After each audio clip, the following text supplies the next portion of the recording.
La realidad de la vida es que anteriormente había mucho pescado, el río había comida para todo el mundo, vivíamos tan felices, se conseguía el dinero, aquí no hay ninguno trabaja sino pegados del río. Ya hoy en día por tanta vaina, tanta cochinada que le ha caído al río, ya hay tantas redes que hay aquí para abajo, porque hoy en día hay muchas cosas que lo trancan, o sea, 3, 4 mayones de esos que pasan del agua al agua al río.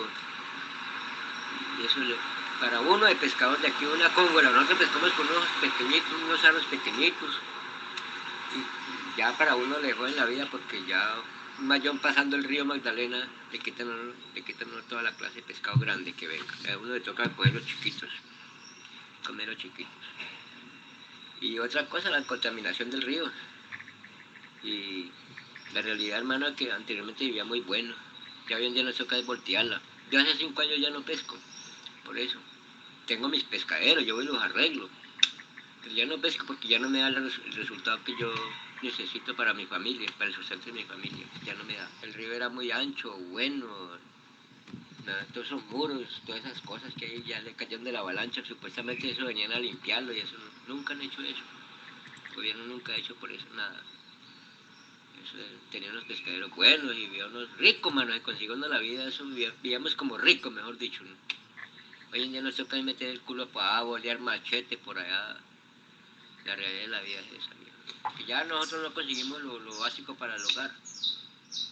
Entonces, pues uno va y pesca por ahí. Yo voy a arreglo los pescaderos, yo voy y pesco. Pero eso sí, lo que coge para mi familia, a comerlo en la casa. Porque ya no aguanta ir a vender un pescado.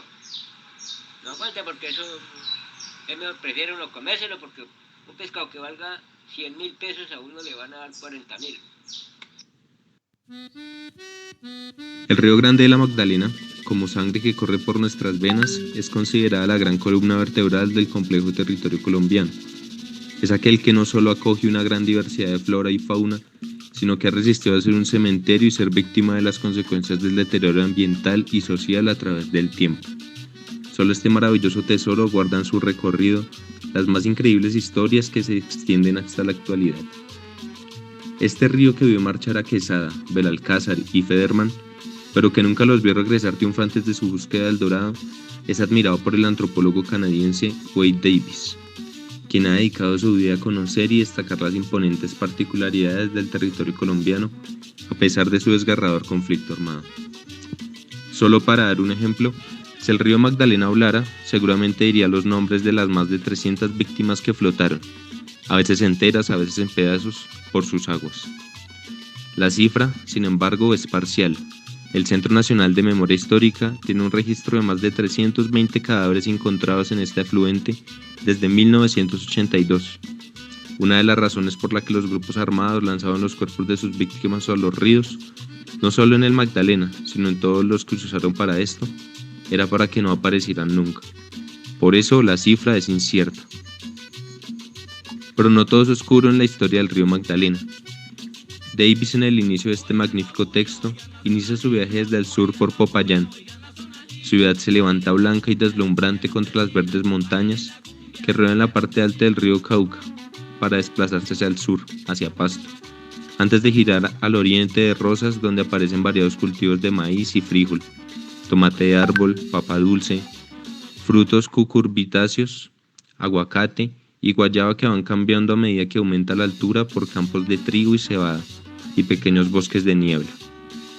Cabe destacar que durante este recorrido por esta arteria fluvial del país, se ratifica porque es fundamental para el pueblo colombiano, ya que es la única vía que conecta el interior con el mar y por lo tanto ha permitido el asentamiento de muchas comunidades en sus riberas, que han encontrado en el río su fuente de ingresos y una fuente de supervivencia por medio de la agricultura y de la pesca. La historia reciente del Magdalena es una historia que se narra entre las dinámicas de los actores sociales, políticos, económicos y armados en la región, junto con las consecuencias que la guerra dejó en personas, familias y comunidades. El territorio y los procesos organizativos sociales de víctimas y sindicales conforman un gran grupo de resistencias cotidianas, demandas políticas y luchas por la defensa del territorio. Indagar por el río Magdalena nos remonta a los procesos de colonización en los años 60, pasando por la llegada de las industrias mineras, los proyectos de agronegocios, las demandas políticas sobre la propiedad de la tierra, de los movimientos campesinos y las luchas sindicales. Para hilar y comprender las dinámicas del conflicto armado reciente entre los actores armados y la población civil, la actual implementación del acuerdo de paz firmado entre 2016 entre el Gobierno Nacional y las FARC y las nuevas dinámicas locales entre grupos armados. De esta manera, pensar en el río y en la guerra nos hace transformar nuestro territorio. La guerra y la violencia generó daños invaluables al agua del río, los caños, los humedales y las ciénagas, la flora y la fauna que habitan estos ecosistemas, y al medio ambiente en general, un daño transversal que afectó a un país, pero que viven y habitan en su cotidianidad las personas que aman al Magdalena. Entre funciones comerciales y de navegabilidad, funciones de pesca, de transporte cotidiano, de industria petrolera, de monocultivo de palma africana, de plataformas logísticas, entre todas ellas se mezclan los cadáveres y restos de niños, niñas, jóvenes y adultos del conflicto colombiano. Así pues, la memoria del río Magdalena se torna fundamental, pues también denota la historia del surgimiento y fortalecimiento de la violencia en nuestro país. Desde décadas atrás, en los procesos sociales, políticos, organizativos y sindicales. Aspecto que nos parece importante reconocer. Previamente, adentrarnos al abordaje de la ruta de esta nueva vertiente tan importante que abarca 3 territorios de gran importancia: Neiva, Garzón y San Agustín.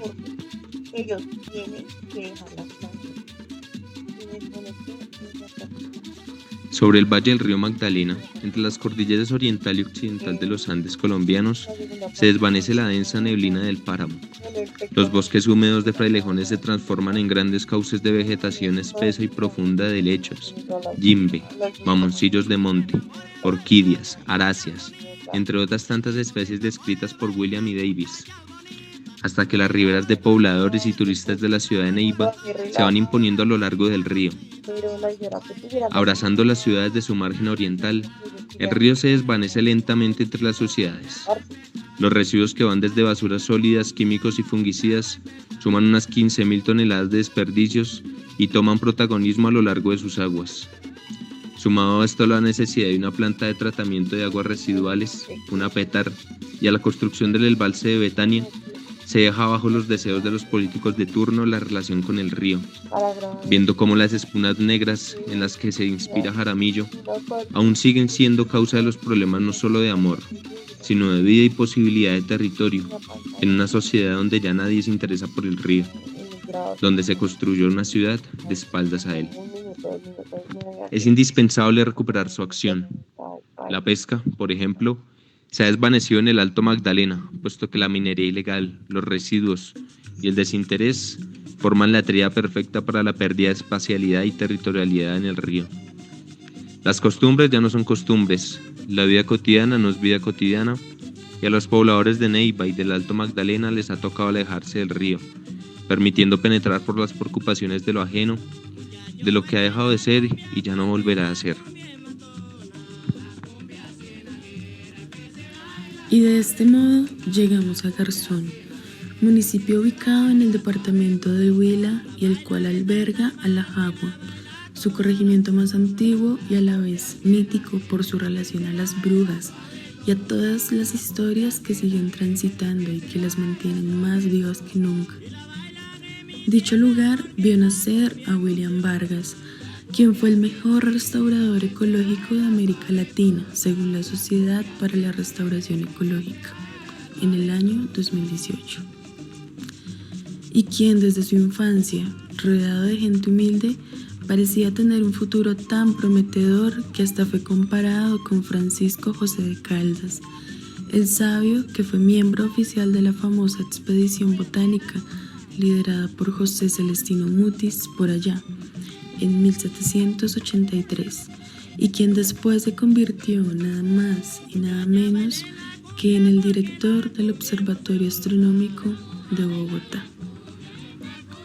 Garzón, y más específicamente La Jagua, son lugares donde se quedó un pedacito de vida de aquellos personajes, pero desafortunadamente hoy vive una amenaza latente a su recurso hídrico de mayor importancia, el río Magdalena, aquel que recibe las aguas del río Suazua y las quebradas que nacen en la parte alta de la cordillera oriental.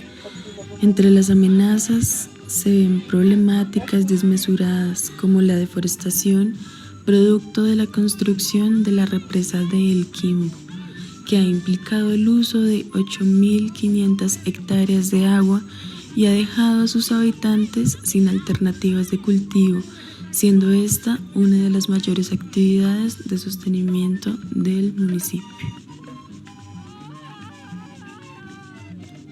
Ahora bien, nos adentramos en San Agustín, el espacio arqueológico precolombino más amplio y misterioso de todo el norte de Sudamérica. Allí, a 3.000 metros de altura, el aire es húmedo y frío, pues se encuentra Puracé, uno de los parques nacionales más antiguos de Colombia, donde la magia del macizo colombiano se extiende por casi 21.000 kilómetros cuadrados y se comprime en 515 kilómetros cuadrados. Es así Puracé, un lugar extraordinario, con 362 lagunas y estanques y más de una docena de imponentes páramos, todos con nombres que provienen del imaginario campesino: el apio, el buey, las papas. También se encuentran 7 volcanes de picos nevados, algunos de los cuales llegan a los 4.000 metros o incluso más. Dentro del parque nacen algunos de los ríos más grandes de Colombia, entre ellos el Magdalena, que se origina en el cuerpo de agua homónimo de la laguna de la Magdalena. Su pluralidad biológica abarca más de 200 especies de orquídeas, un conjunto atípico de palma de cera y robles andinos, tapires de montaña, pumas y osos de anteojos, así como 160 especies de pájaros, incluyendo caracaras, carunculadas, colibríes cobrizos y el cóndor andino. Pocos pensarían que el 80% del país realmente necesita del agua que se origina en ese pequeño espejo lagunar de 7 hectáreas. Para llegar a la Magdalena es necesario ascender la montaña a lomo de mula por un camino histórico que data de la colonia y por el que se cree pasó el conquistador Sebastián de Belalcázar. Es un sendero inaccesible, tapizado por el agua que inicia su carrera hacia abajo. Sin embargo, frente al nacimiento del río más importante del país, todo es más claro. El agua, el aire, el azul y el verde limón del que se visten los frailejones que abundan en el páramo de las Papas, cuna de la laguna de la Magdalena. Incluso en la cuenca más alta del río Magdalena encontramos seres que lo protegen, como los guardaparques del Puracé, donde su misión se ha situado en el cuidado de la danta del páramo, el oso de anteojos y la vegetación propia del lugar. Pero, a pesar de ello, a tan solo 36 kilómetros del nacimiento, la contaminación comienza a acecharla, por lo cual cabe recalcar que hay 2 cosas que no se pueden devolver: el tiempo y el agua. De hecho, si Colombia fuera un cuerpo humano, el río Magdalena sería su arteria principal. Aún así, esta es una estructura vital, pero sumamente enferma. Finalmente, como nos expone Ferro Medina en el texto de que hablamos cuando decimos que estamos recuperando el río Magdalena, el río Magdalena, río arriba, río abajo, en la geografía y en el tiempo, es el espejo en el que reconocemos lo que hemos ido construyendo, lo que somos y lo que estamos siendo. El Magdalena es mucho más que una corriente hídrica para recuperar la navegabilidad. Se trata de un río civilización, un río memoria, un río gente en permanente cambio, con sus aguas que corren sinuosas haciendo meandros, ensanchándose y estrechándose, formando islas y brazos. Es un río ciénaga que recibe, a su vez, cientos de tributarios que bajan de los Andes. Un río región que crea territorios y diversos ecosistemas culturales. Es uno solo desde su nacimiento hasta la desembocadura, pero son muchos ríos a través de su recorrido.